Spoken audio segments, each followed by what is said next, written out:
Good afternoon and welcome everyone. My name is Daniel. I'm the Head of Enrolments here at Fourth Rev, and it gives me great pleasure to welcome you to today's webinar in partnership with King's College London regarding the Career Accelerator UX, UI and Product Design. This is a session where you'll gain a lot of information about the experience, but also the support that you'll receive throughout the program should you attend. But it's also about you. So in saying that, we always love to engage as much as possible with your questions. And should you have any, and hopefully you all do, please pop them in the Q&A function down the bottom. We're going to use the chat function for other means and providing you some assets and so forth. So chat function for assets, Q&A function for your questions of the panel that I'll introduce shortly.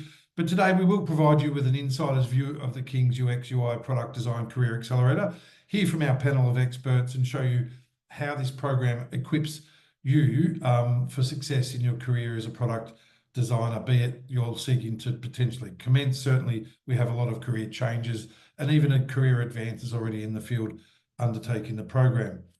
It's online, it will be recorded and the recording will be shared as well. But we're more interested in, as I said, about answering as many questions as you had. I've got some questions lined up for the panel for your benefit and to hear their insights. And I think without further ado, we can actually move into the main part of the webinar, which is introducing the panel and hearing their insights. So it does give me great pleasure to welcome three panelists today, Justin, Elizabeth and Rizal.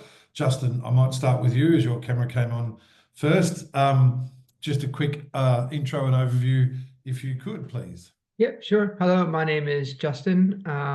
I've been at Fourth Rev since we started building this program. So I work as a subject matter expert to contribute to the course content, delivery, management of our facilitation, because my background is in product design, user research, service design, and product management. So I've worked in the tech and design space for over a decade.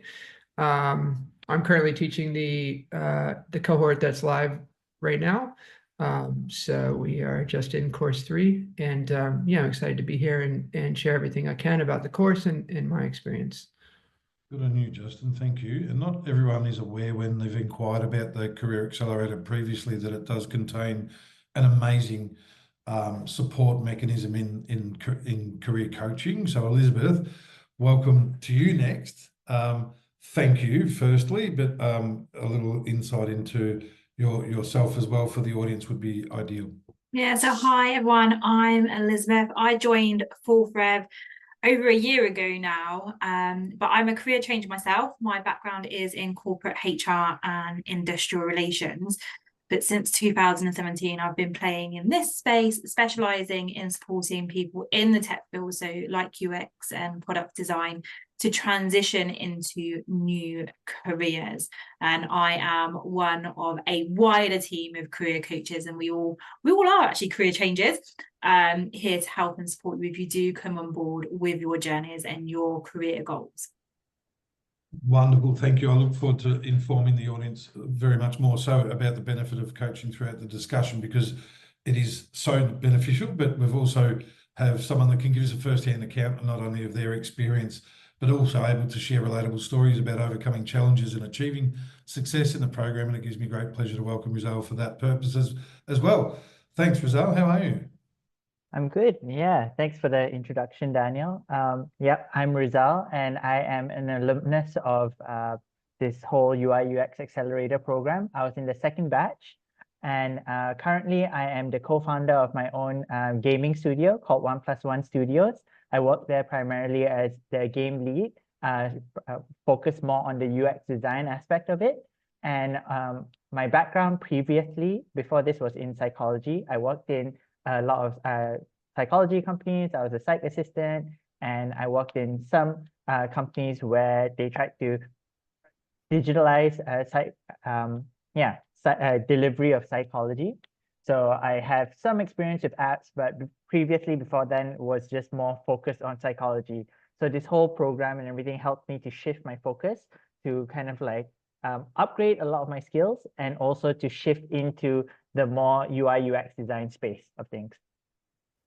Which is exciting to hear, but also when you demonstrate all the work and the wireframing and the portfolio that you built as a part of it. I think the audience loved it when you were a previous guest on another webinar, and we had such good feedback. We thought we'd get you back again. So thank you so much for your time, especially.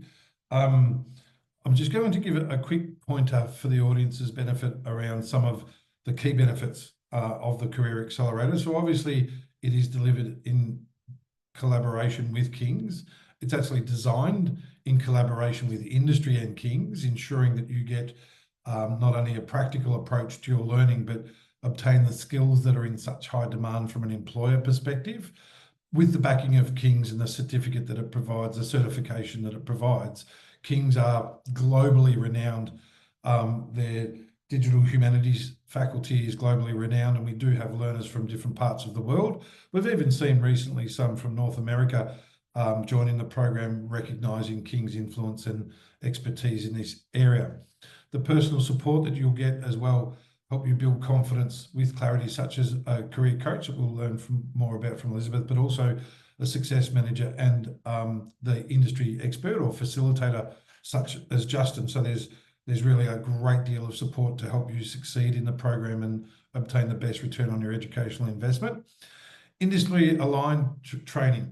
So feel confident your skills are relevant, as I mentioned, because the curriculum is designed with those industry experts, but it's also deeply embedded when you participate in a live industry-facing project with the likes of Sky at the end, and we'll certainly touch on that a little bit more as well. And when I say it's practical, it's important to understand the benefit of that, because you don't take exams to your interview. You do demonstrate a portfolio at application point for your dream role. So there are no exams in the program, and I'd love to see some thumbs up emoji as to who's appreciative of that, because it's designed to help you submit things along the way that help you build your portfolio of evidence, ensuring again that there's a return on investment in a practical sense, giving you application of learning in a practical sense, but also an actual portfolio. And we might, if we can, have Rizal demonstrate that a little bit later if we've got the time and the audience want to have a look at that as well. But some questions from me for the panel first. I guess, Justin, can you give us an insight into the program structure, such as the core modules and employer project, or anything else that comes to mind when relating it to industry? Yeah, absolutely. So I think first thing to point out is that this is a project-based course. So you will be working on a project the entire time, and all your course readings and your work goes towards this project. You're actually working on a fixed note health and fitness app that's provided by an insurance company. We provide quite a complex scenario with data points on target users and company goals and constraints and team members, and you will work on your project as if you are the product designer within that company working on that app. The course is divided into three main courses. So you start with what we would traditionally call in the product design space your discovery space, where you're doing your research and you're going to speak to real life users. So you're not simulating the work, you're actually going out and doing the work, you're doing the research. You start creating who your user target is, and you will start to come up with ideas. And in course 2, you will start to put those ideas down into the hard skill that you learn as a product designer or a UX designer, which is wireframing and user flows. So you start to design the flow of what your idea for the app will look like. Then you will do some wireframes, which is kind of like the black and white structure and the core experience that people will experience on the app. And then you'll test that with real users again. It's not a simulation. You're going to test it like we would in real life. It's no different from at a company. And then in course 3, you're going to turn those black and white wireframes, those sketches, into high fidelity design that is what the real app looks like in real life to users.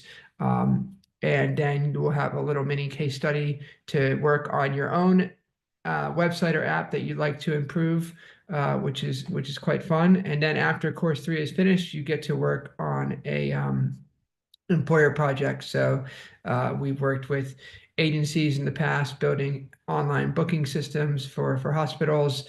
We're looking at a project now for a major telecoms company in the UK where you're providing voice design for voice activation in the home for TV and other products. So you get to work on quite cutting edge real life problems within the course.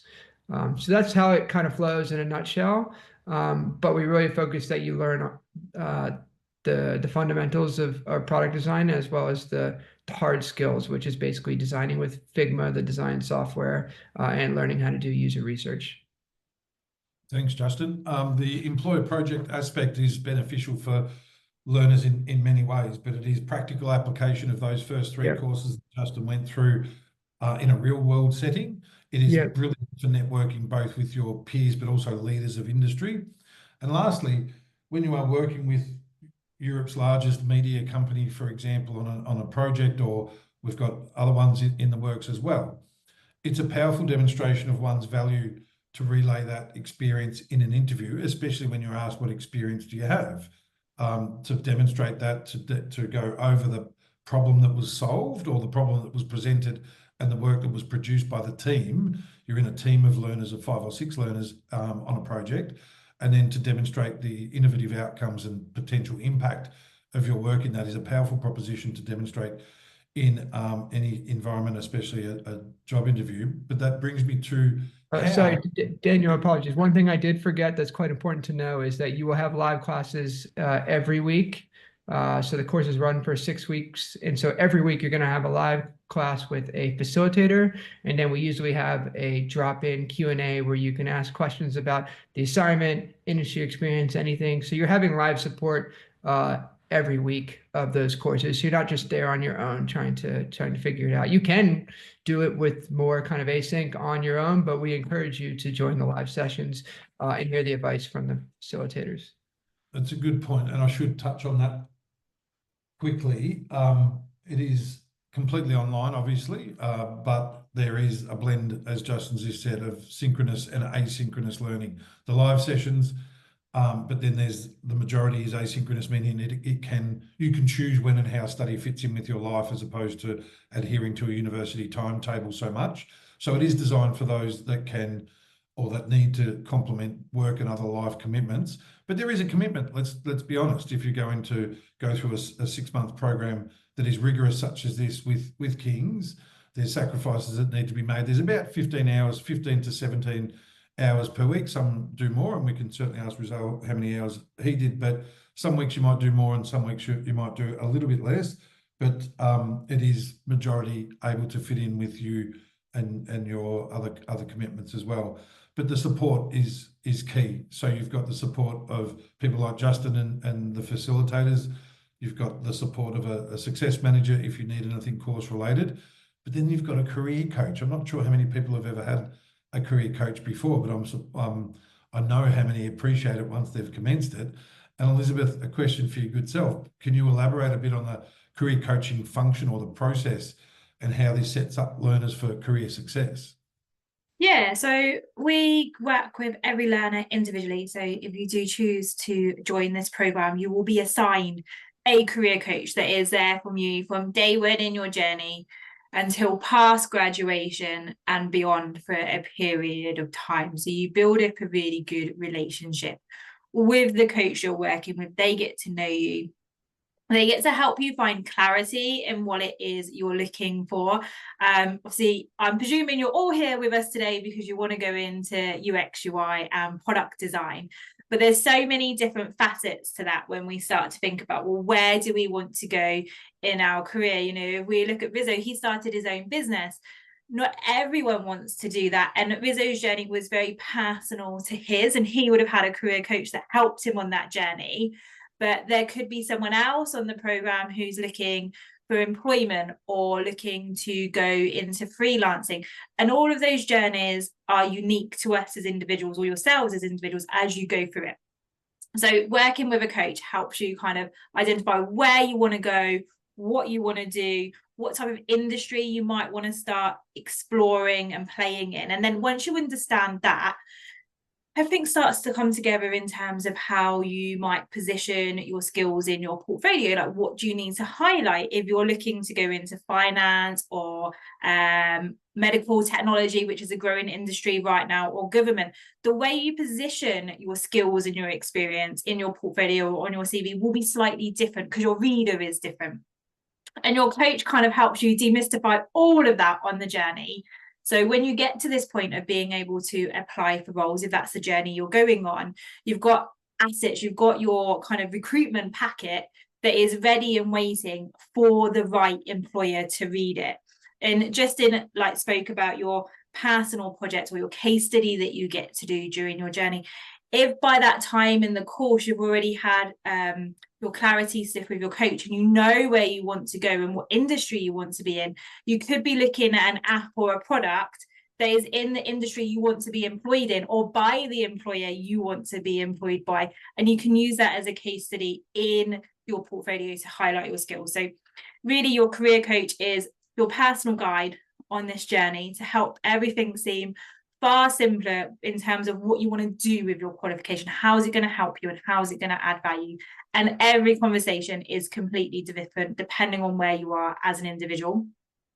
If individual coaching seems a little bit scary, you have that all the time anyway. We're always here for you and we make it as easy as possible for you. But we do also have group coaching as well that is inserted in at certain points in your journey. If you prefer to learn in that group setting, there is group coaching sessions that you can also go to and you can learn from other people and hear what they're doing, see what's working for them, and you might pick up some other tips along the way. And that's really powerful. Thank you, Elizabeth. That's really powerful because you have the opportunity of developing a supportive peer network where you can also learn. You know, someone might have an interview and they'll bring back some intel regarding that interview and what they could have done differently. There's, I think, a really good opportunity there for those group sessions, aside from the one-on-ones that focus on you as an individual. But Rizal, over to you, and I've got a couple of questions in a row for your good self. Starting a business, how, whilst, as Elizabeth also said, it's not what everyone's seeking as an outcome to the Career Accelerator, but some certainly have, and yourself included. How was the career coaching for you? Did it help you structure what that might look like for you in the future? How did it benefit your good self first?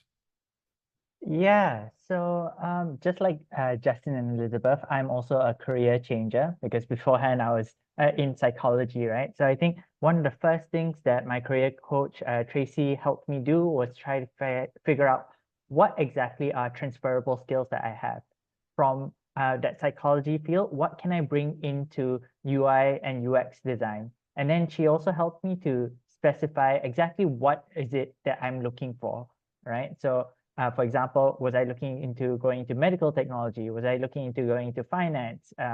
None of that kind of fit me. I personally have always really liked gaming, the gaming field. So I wanted to get, initially my goal with the career coaching when I started was I wanted to get employment within a gaming company.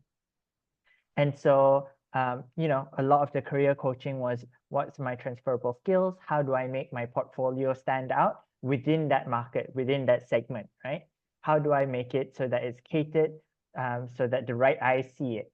And for me, how that actually really, really helped out was that, I started making a lot of changes to my LinkedIn profile. I started changing a lot of the things, a lot of my titles there to kind of showcase my breadth of knowledge within that field.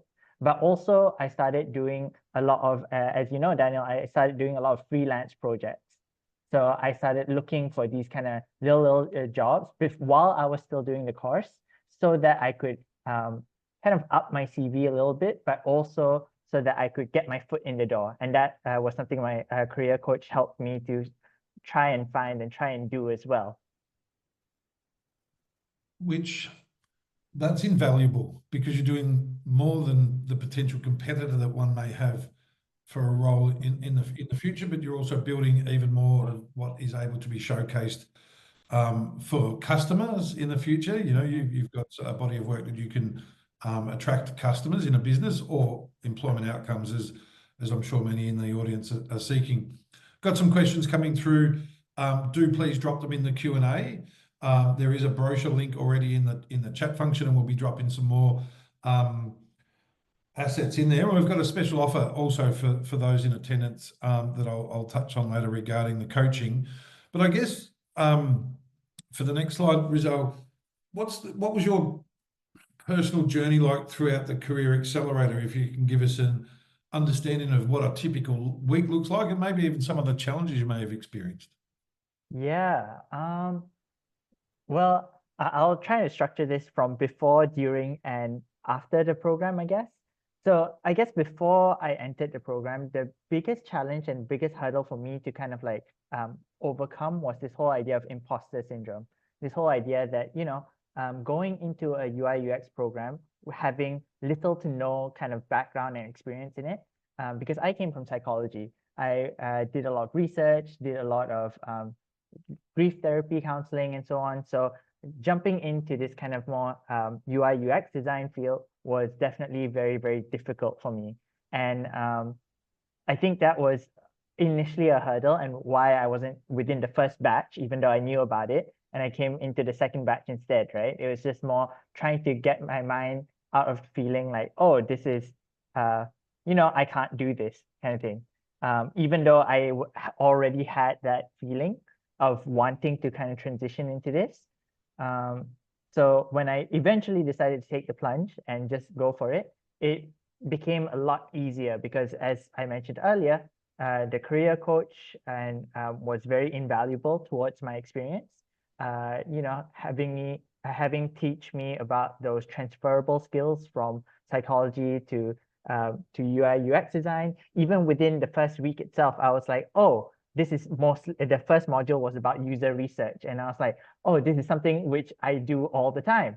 I'm very, very familiar with all this content because I know exactly how to do user research. That was a lot of what I did. So then it felt a lot more comfortable. And then I was thinking, how then do I start applying what I learned straight away to actually like get myself out of the door and just say like, oh, I am a UX designer, because that whole imposter syndrome is always playing in the back of my mind. So then that's when I started doing freelance projects where I would just look for things on like Fiverr and stuff like that for people who are looking for just user research for their designs. And it's more for the UX design, user research. And I did it whilst I was doing module 1. And I was thinking, okay, the more I went into it, the more I thought, okay, I'm more and more confident in this. And the more I can say, yes, I am a UX designer. My typical week, I would say for the course itself, would be that generally I would spend about 2 hours a day on just studying and reading up on the material and reinforcing what I've learned. Because there are some, obviously, even though there are transferable skills, there's definitely a lot more for me to learn, right? There's a lot more things to add on to that content, to the whole, to make sure that I actually understand the whole theory behind UX design. So generally, I would try and keep it to 2 hours a day. So that means including weekends. So I would spend about 14 hours a week.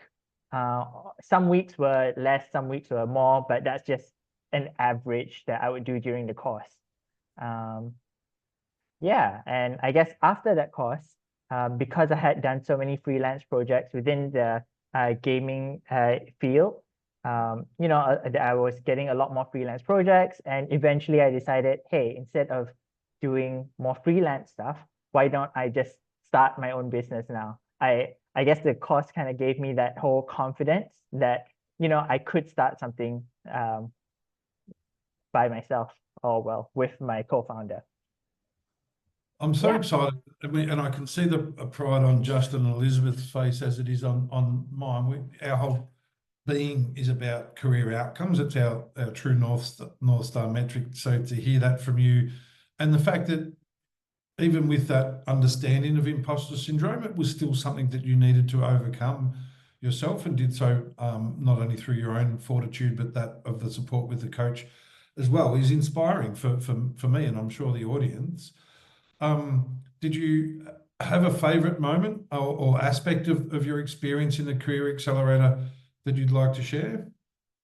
Yeah, I think for me, definitely the employer project, which is the last thing that you do in the course, is kind of for me the most memorable experience from the course. Just because you're actually working on a real life project, right? Yes, was doing a bit of freelancing beforehand, but normally when you freelance, you're kind of working solo. So in general, I didn't really interact with anyone as I was doing those freelance projects. Whereas the employer project was different in the sense where you get a group of people who are all learning about UX design, who all have come from different backgrounds to actually come up with a very strong product. In my batch's case, it was the hospital booking system, and we were working with Creative Navy in order to actually do that. And I think I really enjoyed the experience because it was we were we were mentored by the course instructor. For me, it was Judith, but also we were every week we'd actually have these like check-ins with the employer itself as well, so that we kind of know, oh, okay, this is kind of what they want, this is not what they want, and it feels like you're really, really working with a client. Because sometimes when you do any of the coursework or when you do freelancing, you get feedback for it, but I would say the stakes are a little bit different when you feel like you're actually working with a client. Yeah, good on you. Thank you. And Elizabeth, especially, I guess, hearing Rizal's story as a coach, I can see the pride. We love these sorts of outcomes and we celebrate them as best we can. But how does that make you feel as a coach, knowing that that project or the program of coaching that you've certainly been a part of has contributed to the outcomes? Oh, it's incredible to hear it. And so often at the end of programs, like we might get an email from the learners we work with to say they've got that outcome, and it's amazing. But being able to hear it like in words of the journey, it's just so nice to hear. And I'll definitely be touching base with Tracy a bit later today to say you've done an amazing job, and it was really great hearing Rizzo's story.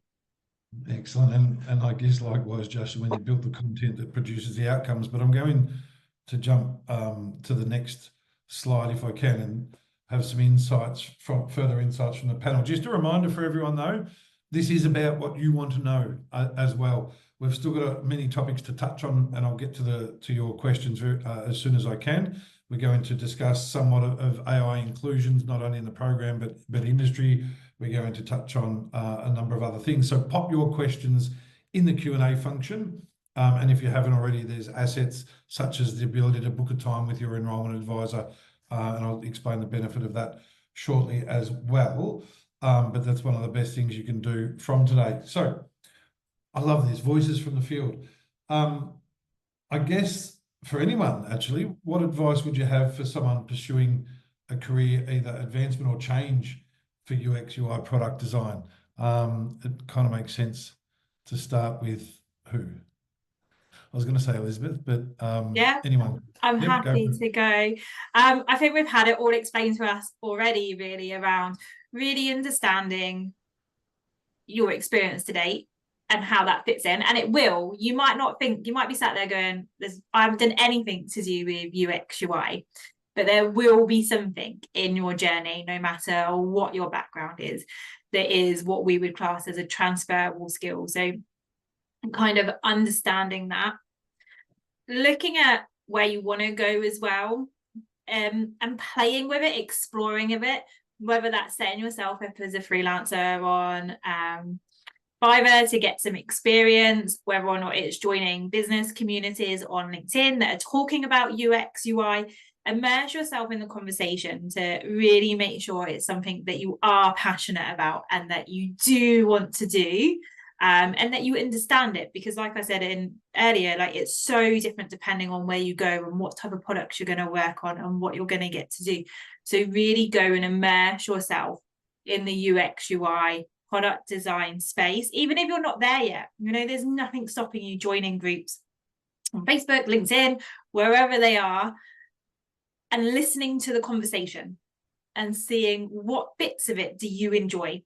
And then you can bring that into if you join us, the course and the case studies that you do, and building out your own portfolio and your own LinkedIn to help you secure the outcome that you're looking for. Great advice. Any other insights from Justin or Rizal regarding that? I'm keen to ask Rizal about the portfolio next, but Justin?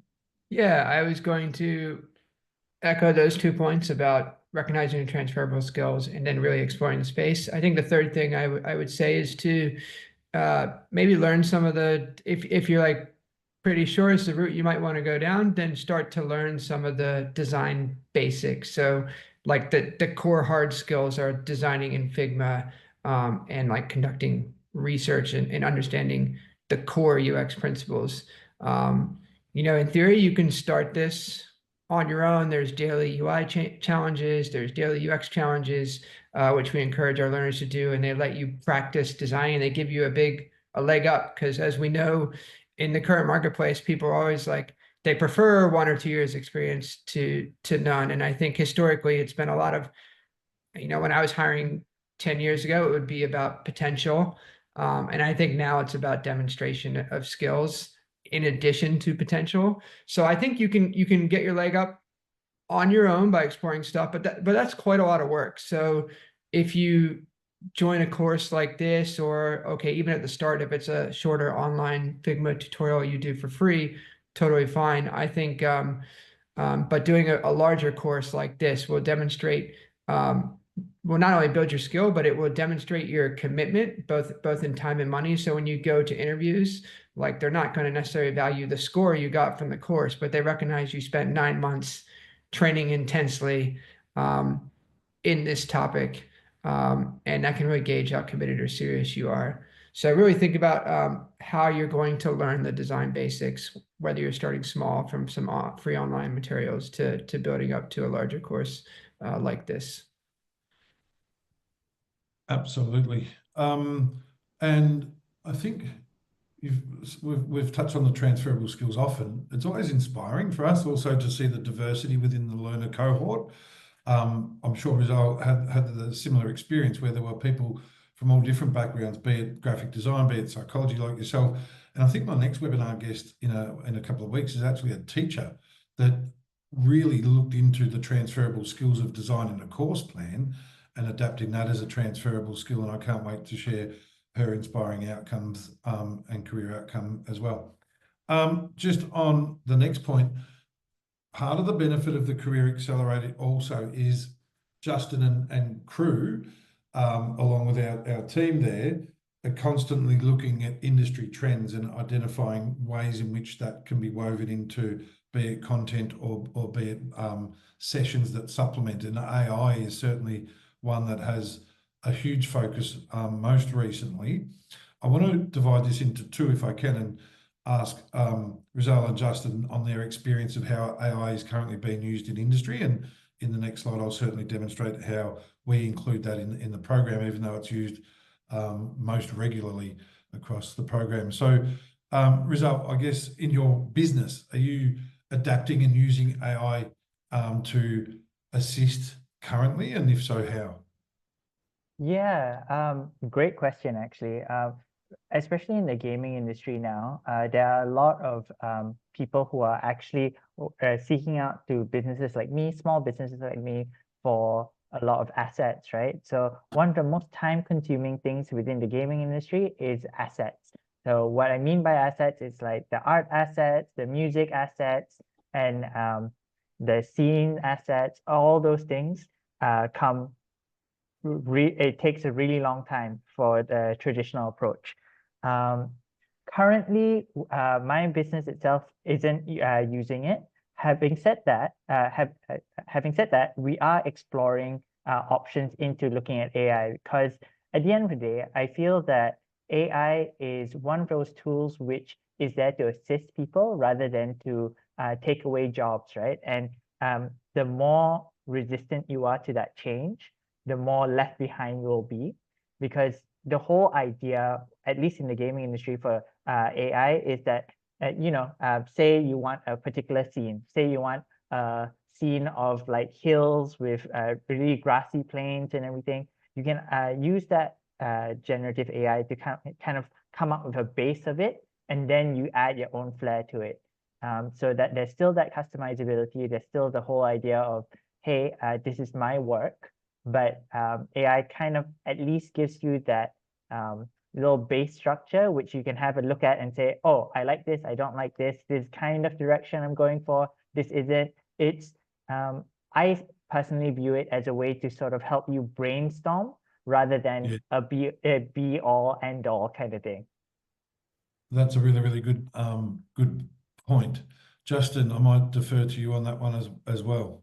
Yeah, sure, I can add. It's quite funny, Rizal, that you mentioned about your work, because I have a couple here, very close friends, that also run a video game asset company, and they provide characters for indie games, and their main product the last 1 to 2 years has been an AI-powered character that learns and improves over time using AI. So it's quite fascinating how they're looking at transforming their business in that way. And it's also quite fun for our group, because if you are doing jiu-jitsu, you get to wear the suit and film the moves for the first character iteration, or if you're running. So all my friends are like the original, like, people doing the characters. But if we get back to kind of how it supports product design, I think quite similar to what Rizal said in terms of supporting your work. I think right now it's really being used like it is in any other industry, to support you to speed up things like production, efficiency.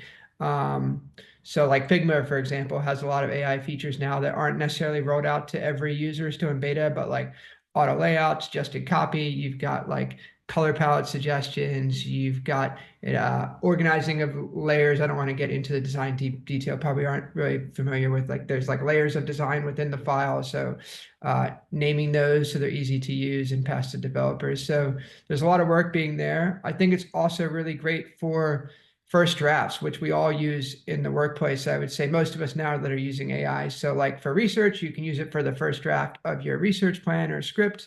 You can do it for like first user flows or journey maps. I think it's quite useful. There's like persona plugins for Figma that you can help generate first drafts too.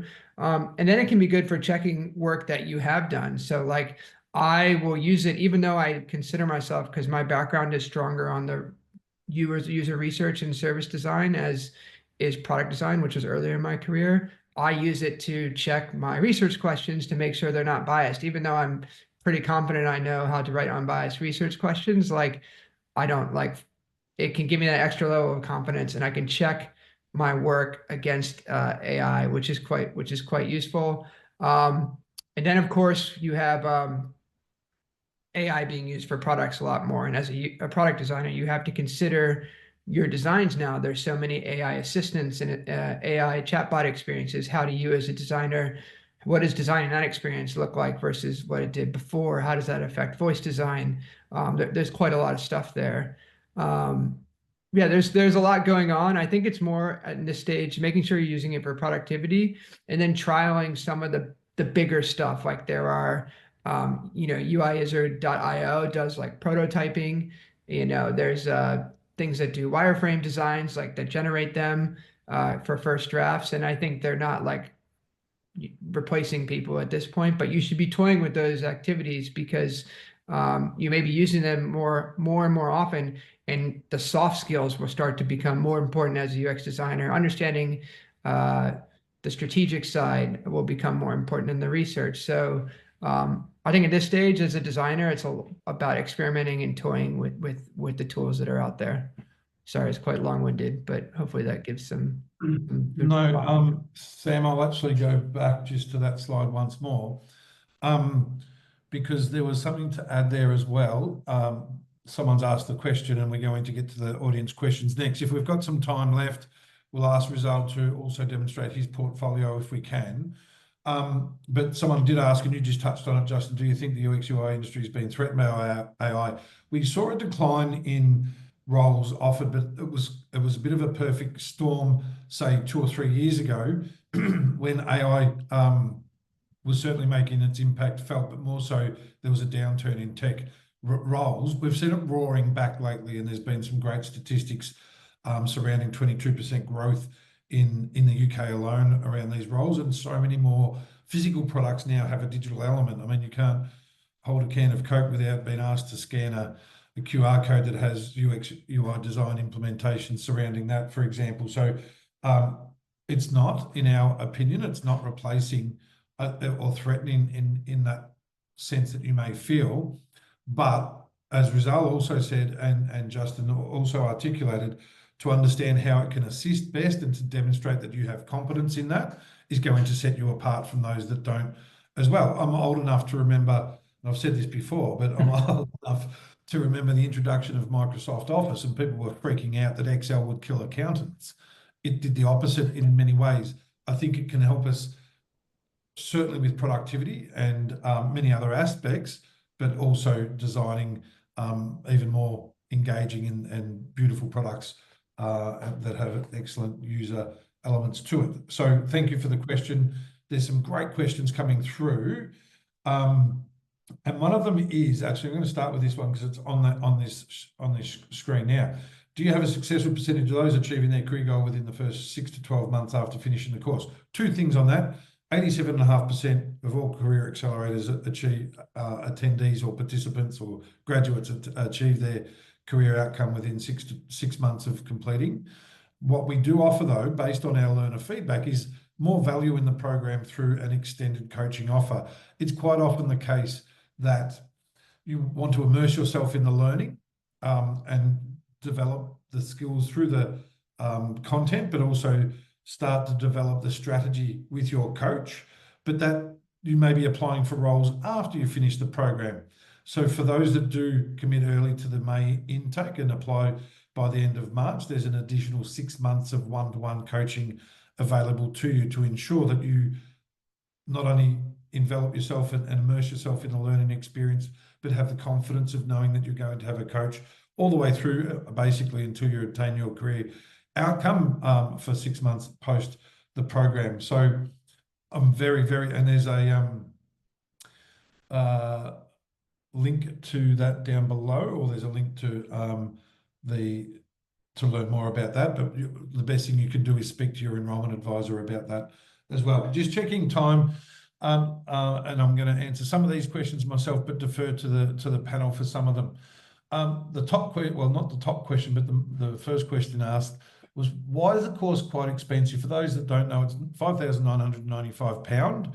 There is a generous reduction of fees should you elect to pay up front of £495, but there's also interest-free payment plans available. I'm going to answer that a little differently and say I don't think it is expensive at all. With the rigor of the content, with almost up to 12 months of one-on-one career coaching that's going to enable you to achieve or be more confident in executing your plan to achieve your intended career outcome, and the backing of Kings, along with people like Justin supporting you, I don't think that is expensive at all. I actually think it's wrapping up a package of extreme value. So I can understand it might be daunting to look at that as a price point and say, gee, that's expensive. But if your outcome is to change careers and earn more than what you may be doing, or if it's to have a more enjoyable career, it stacks up in terms of the return on investment within a short space of time. I'm sure Rizal can attest to that, as he already has. But thank you for the question. I think it's good to consider that, but it's also good to understand there's interest-free payment plans enabling you to spread that out over 6, or we've got a 24-month plan on finance application with StepX, so you can actually, with confidence and with less burden on the hip pocket, achieve your intended career outcome. How easy is it to find a job after finishing the course? I'm going to defer to Elizabeth because I think that depends on the work that the individual puts on not only throughout the course, but throughout the coaching program as well. Is that fair to say? And anything else? Yeah, definitely. So it depends on what people are looking for. It depends on, like, obviously, Rizal's given an amazing example of what he did in terms of going out there, getting experience, being on Fiverr and implementing his skills. So building it or showcasing to any future employers, if that's the way he wanted to go, he can do these things, and having testament to that to build up a portfolio. I think you touched on stats, and I was having a quick look at stats earlier today before joining. And if we look at the last 5 years, so from 2018 to now, there was actually an increase of 53% of job opens over that 5 years. Yes, we had a big bubble in it, but if we look at the 5 years, the projections are really good. So the jobs are there, the work is there. It now comes down to how you're going to apply yourself and the effort that you're going to put in. Job searches aren't the same as when my parents were looking for jobs. You know, it wasn't the newspaper advert you circle and walk down the road and go and hand your CV and shake someone's hand on that day. It is a different process to today, but as career coaches, we're here to guide you on that and to support you finding a process that works for you. So your strategy will be individual based on what it is you're trying to achieve. So it is completely possible to get your career outcome. And obviously the stats are on the slide. Our learners get their outcomes, but it comes down to how much effort you're going to put in. That's exactly right. And Justin has a contribution for that as well. Yeah, well, you kind of touched upon it at the very end there. Is like finding any job is not easy, regardless of whether it's today's climate. I'd say for the last decade, that's been the case or more. You know, you can look at the work that Rizal did. He said he spent 2 hours a day in the program. He worked on Fiverr. You did projects there. I'm not saying everyone has to do all that work, but you know, if you want to find a job, you have to put the effort in there. We give you the foundation to be able to walk the walk and talk the talk and build your portfolio and have career support. But like, you know, even for me with a decade of experience, if I want to find new work, it takes time and effort and making sure my CV is up to date. I'm prepping for interviews, you know. Okay, to be honest, with interviews, it's hard work in the beginning, and then you kind of get into your flow and it's less scary and you have routine.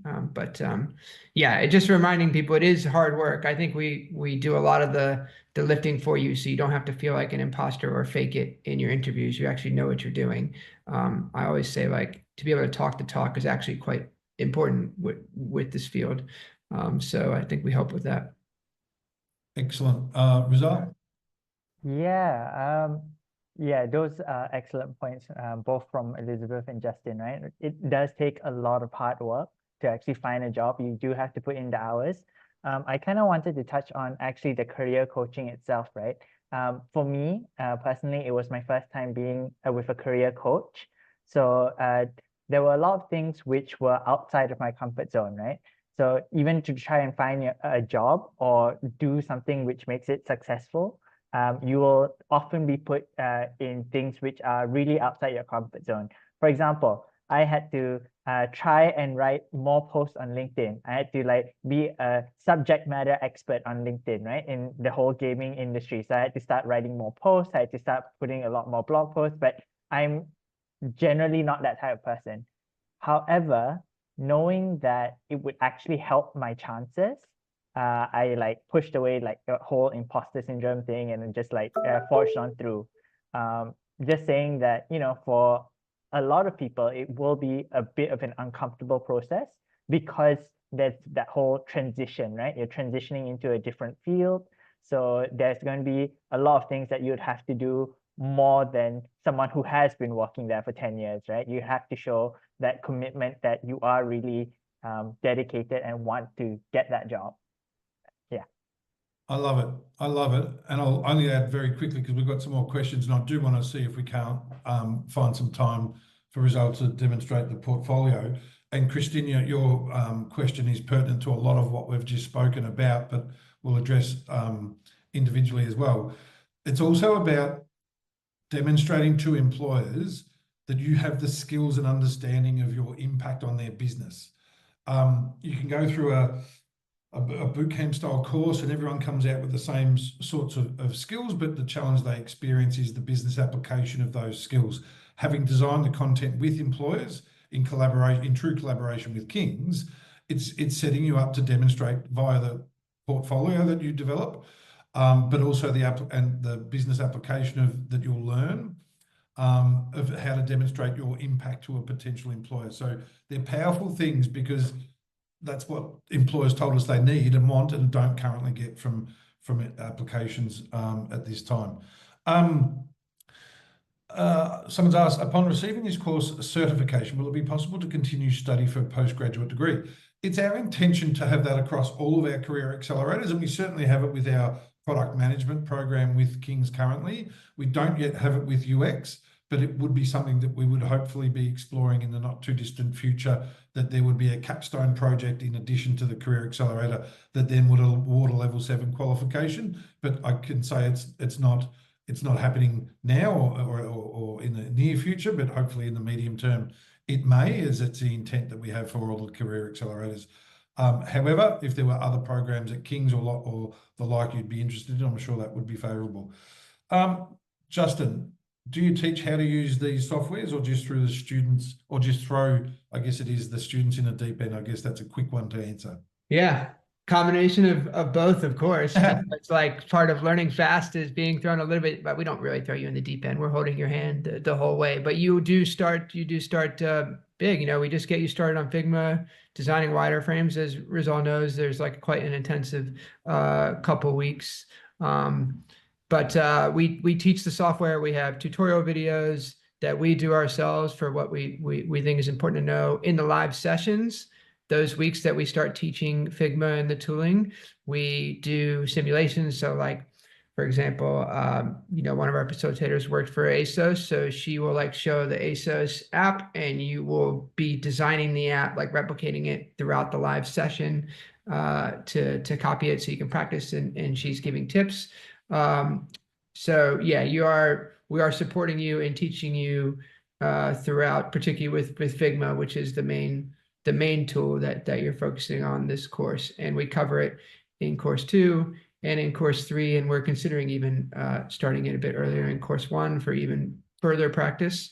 So yeah, you'll have plenty of support with Figma. And then of course we provide links to Figma resources too, if you want to go a bit deeper and faster than your colleagues, because of course in a couple of months you can only like go so deep, and if you really are advanced, you do have that opportunity to ask your facilitators more advanced questions. But we're there to support you, but we also just like throw you in there. And I think in course 2, Rizal, you can say how you feel. It's like people are pretty bit like overwhelmed, like wow, so much. But then by course 3, I know us facilitators are like shocked at how good the high fidelity designs are by course 3, and the amount of work that they've done in a short amount of time is like makes me seem like I was lazy at my agency building this website over, you know, months for my first design. So like the speed at which you learn is incredible, and I hope that's a testament to our course. Thank you all. Let's get through some more quickly if we can. I'll just go over the payment plans. For someone's asked, there's flexible payments with different deposits. Correct. So again, the fees are £5,995, and there is a £500 fee reduction if you elect to pay up front. You can make a 10% deposit followed by 6 monthly payments, or 6 month or 30% deposit with 6 months monthly payments. There is also a 24-month option via an external finance provider in StepX. All of them have no interest. With the StepX one, there's a £20 application fee, but none of them have any interest, making it much more accessible to learners that we've found along the way. So I hope that helps. Is prior knowledge of Figma expected? Justin? Nope, no prior knowledge of Figma. In fact, a lot of our learners have never used Figma or any design application before. Exactly. Someone's asked, what makes this course stand out compared to similar courses, e.g. UX Design Institute? There's many things that hopefully we've outlined most of them throughout the program, but the backing of King's, number 1, the industry engagement and design collaboration piece. Number 2, the industry project at the end, being a real industry project with the likes of Sky, or Rizal did his with Creative Navy, at one of the world's most reputable consultancy firms. Or how do we term that? Is it a consultancy? And the support that you receive through the career coaching and facilitators as well. There's many points of difference, I feel, with compared to many boot camps, but especially that one in particular. Thank you for the question, though. And there was one. I'm just going to go back to Christina's, who had the question of, many roles requiring 1 to 2 years of experience. How exactly would the course facilitators, coaches, etc., help those new to the industry and course address this? Are there examples or approaches participants are encouraged to take? Thank you. Elizabeth, have you got, well, you've already touched on it in many ways, and I think we answered most of it recently, but was there anything else you wanted to add to Christina's specific question there? Yeah, I think most of it's been covered in terms of, we work with industry, so we give you the skills. Justin did a really good job talking about the skills that you do learn and how they work with what you need to be successful in UX, UI, or product design. We've all spoken about how we do push you outside of your comfort zone as well. So we work with you as career coaches and as part of the wider program to really understand the skills you have and how best you need to position them in the market based on where you want to go. And we will support you with that strategy and that plan. It is about ensuring that you are showcasing the value you genuinely will bring to an organization. And you can do that without 1 or 2 years experience. It's about understanding your skills, digging deep and having clear examples of how you want to talk about them, and potentially doing LinkedIn posts if that's something that we're able to push you out of your comfort zone into. We don't succeed with everyone. Sometimes it's a massive no-go, but we come up with different plans for you. But it's how you talk about your skills and how you position them, and we will support you on that. Exactly. Before we've got a minute to wrap it up things, Justin, you had something to add there? Yeah, all great stuff. The other thing I would add is like the amount of different types of result will test this, the different types of product design work that you do throughout the course. It's so comprehensive that you have an opportunity to build a portfolio and demonstrate work experience that some people that have 1 to 2 years experience won't have done everything that you've done on the course. Okay, maybe they've wireframed for 2 years longer than you, but they haven't done maybe they didn't have a chance to do testing, or maybe they didn't get to work on that type of app. So we really give a chance to put a lot in your portfolio that you can go and demonstrate, okay, technically I haven't worked 1 to 2 years, but my abilities and work demonstrates that I have that capability. And that's the only thing that really matters versus the technicality of having the 1 to 2 years.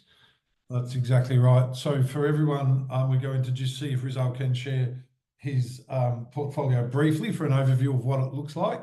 But just on the slide, a reminder for unlocking that career coaching in 2025. If you register prior to the 31st of March, you'll unlock that 6 additional months of career coaching. The best thing that you can do, though, is book a time with your enrollment advisor, and Sam will pop that link in if you haven't already had a discussion. There was one other person in the Q&A, I thought, interested in July intake. Can I get additional coaching for that as well? Camilla, if you can book a time with your enrollment advisor and commit to that presentation by the 31st of March, we will honour that career coaching for you there. Sorry, we're at time. Rizal, have you got an appointment, or have you got 60 seconds, 2 minutes? Yeah, I can show a little bit. Yeah.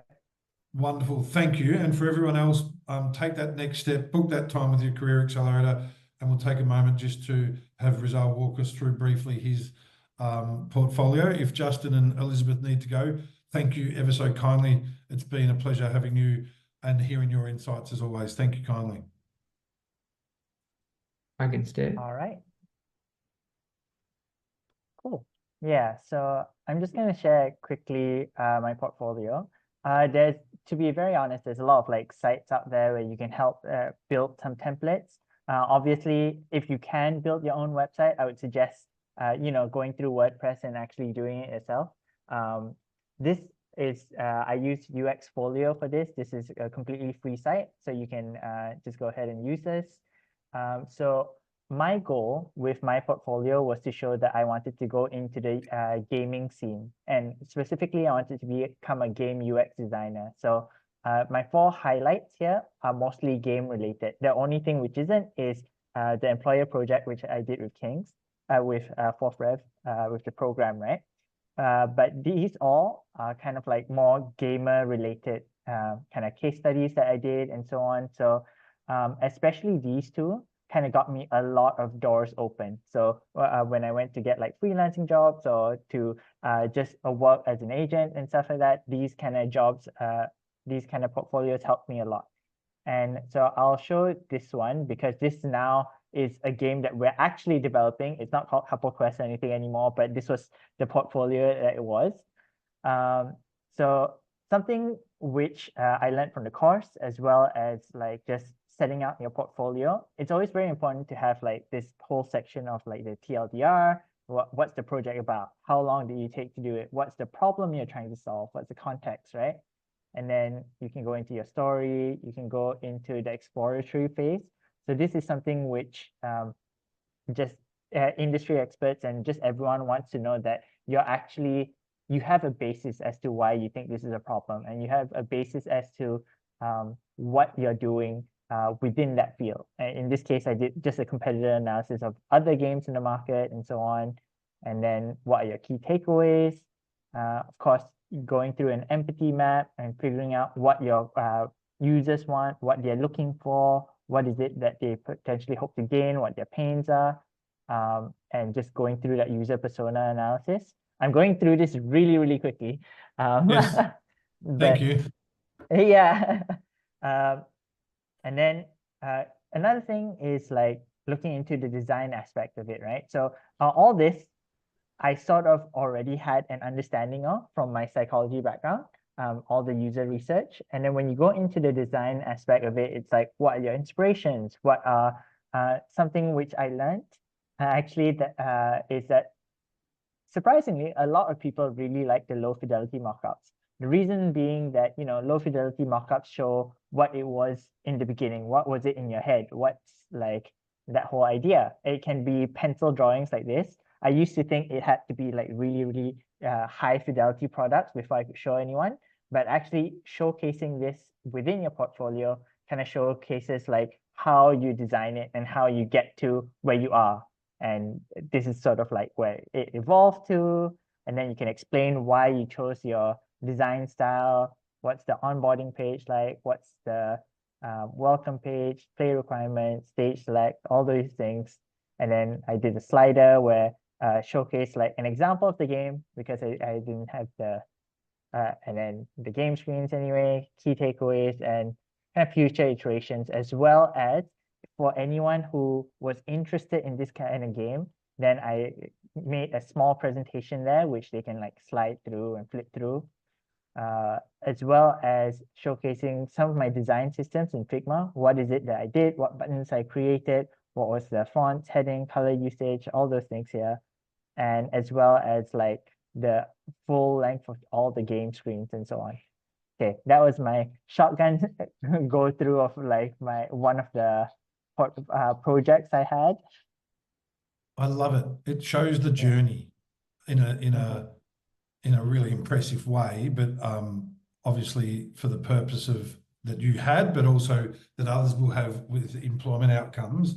It's a really, really impressive demonstration of the competence that you developed over the period of time and the work that you put in, obviously, to obtain your intended outcome, which in your case is a flourishing business that we're excited to hear updates on as we continue.